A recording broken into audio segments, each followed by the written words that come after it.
Tess, what is the New Zealand wine industry doing to be sustainable?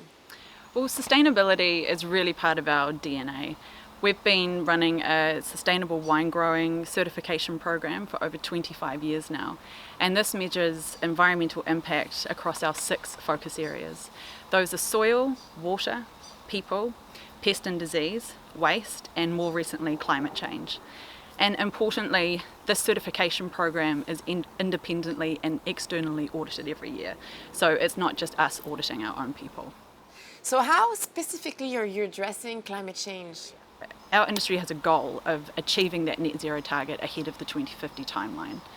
So some of the actions that have come under this new target, we have recently incorporated climate change explicitly into our SWINS program.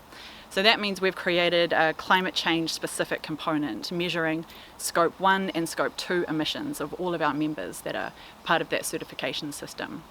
So scope 1 emissions are those direct emissions either owned or controlled by a business. So typically you might think petrol use or diesel of tractors on a vineyard. And scope 2 emissions are those arising from purchased electricity. And in New Zealand, we're really lucky. Our grid is exceptionally green. About 85% of our energy needs in New Zealand are met through hydro, which has a very, very low climate impact. So we're blessed in that sense, but we measure it anyway.